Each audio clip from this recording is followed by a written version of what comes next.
Hello बच्चों, तो आज हम लोग डील करेंगे हाइपर कंजुगेशन इफेक्ट। बच्चों, इस इफेक्ट की आज हम लोग 3 एप्लीकेशंस की बात करेंगे। एप्लीकेशन नंबर 1, इस इफेक्ट के थ्रू मैं आपको बताऊंगा कि कौन सा एल्कीन सबसे ज्यादा स्टेबल है। फैक्टर नंबर 2, ये हमें बताएगा कि कौन सा कार्बोकैटायन ज्यादा स्टेबल होता है। इसी का एप्लीकेशन नंबर 3 जो हमें ये बताएगा कि रिंग के ऊपर अगर आपको इलेक्ट्रॉन डेंसिटी को बढ़ाना हो तो कैसे हाइपर कंजुगेशन अपना रोल प्ले करेगा। तो लेट्स स्टार्ट। बच्चों, हाइपर कंजुगेशन के सबसे पहले 2 नेम होते हैं। पहला नेम जिसका नाम है सिग्मा पाई इंटरैक्शन। कहने का मतलब कि सिग्मा और पाई बॉन्ड के बीच में इंटरैक्शन हो जाती है। ओके, इसका जो दूसरा नाम है उसको बोलते हैं सिग्मा पी इंटरैक्शन, मतलब सिग्मा की पी ऑर्बिटल के साथ इंटरैक्शन हो जाती है। अगर आप इसको शॉर्ट में समझना चाहते हो तो इसकी एक छोटी सी कंडीशन है कि sp2 हाइब्रिडाइज कार्बन के साथ अगर आपके साथ sp3 लगा है और sp3 पे अगर आपको नंबर ऑफ अल्फा H मिल रहे हैं तो ये गारंटेड है कि ये वाला कंपाउंड हाइपर कंजुगेशन इफेक्ट देगा ही देगा। लेट्स स्टार्ट करते हैं। इसकी ऑर्बिटल, इसकी ज्योमेट्री वेरिएशंस के थ्रू आपको मैं बताता हूं कैसे ज्योमेट्री इसकी एक्सप्लेन करती है कि पाई ऑर्बिटल कैसे आपस में इंटरैक्ट करते हैं। देखो, सिग्मा पाई इंटरेक्शन का मतलब क्या है।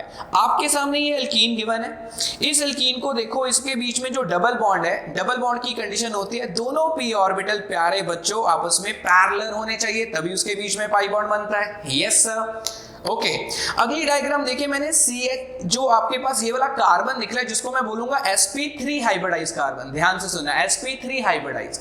बच्चों, जो sp3 हाइब्रिडाइज का ये जो सिग्मा बॉन्ड है ना, ये इस पी के बच्चों पैरेलल आ जाता है। ओके, तो पैरेलल आने से आपस में बॉन्ड बन जाता है, जिसको किसका नाम बोलते हैं, सिग्मा पाई इंटरेक्शन, इसी को तो बोलते हैं। डन हो गया सर।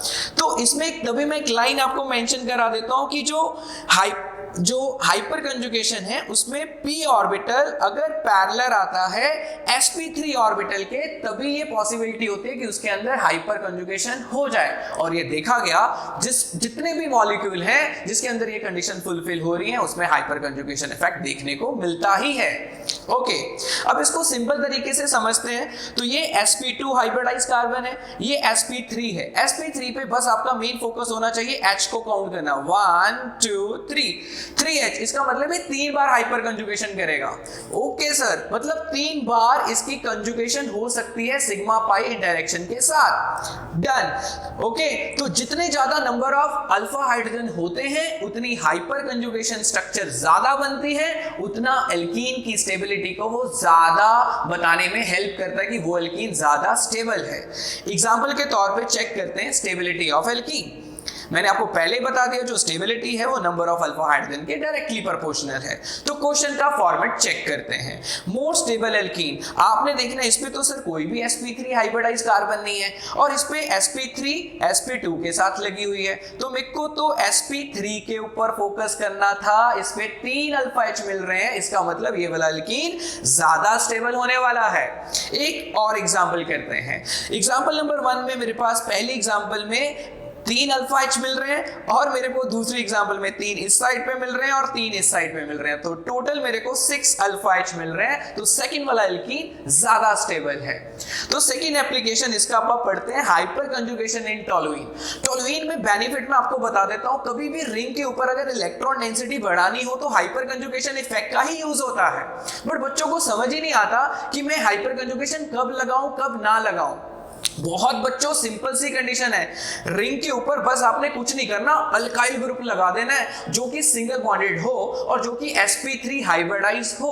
ओके सर, तो रिंग में जितने भी कार्बन होते हैं वो सारे sp2 होते हैं। मैंने अल्काइल ग्रुप लगा दिया sp3 वाला। अब काउंट करो क्या अल्फा हाइड्रोजन, कितने अल्फा हाइड्रोजन है, 3 अल्फा हाइड्रोजन। इसका मतलब अगर रिंग के ऊपर आपसे पूछा गया CH3 कौन सा इफेक्ट देता है तो इसका आंसर है हाइपर कंजुगेशन इफेक्ट। और सर ये रिंग को इलेक्ट्रॉन रिलीज करेगा या विड्रॉ करेगा? सर रिंग को रिलीज करेगा। इसका मतलब रिंग के ऊपर अगर लाइफ में आपको इलेक्ट्रॉन डेंसिटी बढ़ानी है तो आप अल्काइल ग्रुप लगा के कर सकते हो। तो क्योंकि बच्चों में बहुत सारी कंफ्यूजन होती है कि वो इसके अंदर इंडक्टिव इफेक्ट को ज्यादा सोचते हैं बट हाइपर कंजुगेशन को सोचते ही नहीं है। बट मेरा आपसे एक क्वेश्चन है, हाइपर कंजुगेशन और इंडक्टिव इफेक्ट में ज्यादा डोमिनेट फैक्टर कौन है? तो उसका राइट आंसर है हाइपर कंजुगेशन। ओके, तो ध्यान रखना है, इसको नहीं छोड़ना है। एक मैंने डेरिवेटिव लेके इसका एग्जांपल सिखा दिया कि कोई भी अल्काइल ग्रुप ले लिया जिसका नाम मैंने इथाइल बेंजीन ले लिया, बस सिर्फ sp3 वाली कार्बन को देखो, अल्फा हाइड्रोजन चेक करो, 2 है, ये भी हाइपर कंजुगेशन देगा। बट ज्यादा कौन देगा? जिसमें नंबर ऑफ अल्फा हाइड्रोजन ज्यादा दिखने को मिलेंगे। ओके, तो नेक्स्ट चेक करते हैं। इसका नेक्स्ट नेम क्या है? इसको बोलते हैं सिग्मा पी इंटरेक्शन। इसका मतलब होता है ये वाली जो इंटरेक्शन है प्यारे बच्चों, ये कार्बोकटायन में देखने को मिलती है। कार्बोकटायन में देखने को मिलती है। ऐसा क्या होता है सर कार्बोकटायन में? बच्चों जो कार्बोकटायन जब पॉजिटिव चार्ज है ना, इसका मतलब होता है इसके ऊपर एक पी ऑर्बिटल बच्चों खाली होता है। ओके सर, इसका सिग्मा इसके पैरेलल आ जाता है, इसलिए इसके साथ ये पाई बॉन्ड बनाना शुरू कर देता है। Okay sir, geometry point of view समझ आ गया। Sir shortcut? सर सेम है। शॉर्टकट क्या है? आपको चेक करना है सर sp2, sp3 और sp3 पे number of alpha hydrogen. Same case, इसमें भी जिस कार्बोकटायन की अल्फा कार्बन पे ज्यादा नंबर ऑफ H देखने को मिलेंगे वो कार्बोकटायन सबसे ज्यादा स्टेबल हो जाएगा। चेक करें एग्जांपल में, मैंने एग्जांपल नंबर 1 रखा, एग्जांपल नंबर 2 रखा। आप चेक करो नंबर 1 में मेरे पास कितने अल्फा H है, तो आप काउंट करोगे, मेरे पास 3 इसमें, 3 इसमें, 3 इसमें, तो 9 आ गए। और इसमें आप चेक करोगे सेकंड केस में, तो आपको दिखेगा कि इसमें और इसमें 6 अल्फा आ गए। तो ओवरऑल 9 अल्फा वाला सिस्टम ज्यादा स्टेबल होता है, तो इसका मतलब फर्स्ट वाला कार्बोकटायन ज्यादा स्टेबल होगा as comparison to second. Shortcut अगर आप देखना चाहते हो, बिल्कुल माइनर सी कंडीशन है, sp2 के साथ sp3 लगा होना चाहिए, sp3 के ऊपर अल्फा हाइड्रोजन होने चाहिए, that's it. Condition number 1, sp2 double bonded carbon के साथ sp3। अगर आप चेक करोगे तो number of alpha hydrogen sp3 के चेक करने हैं। कार्बोकटायन में भी सेम कंडीशन। सर जो ट्रिपल बॉन्ड होता है उसमें तो हाइब्रिडाइजेशन कौन सी होती है?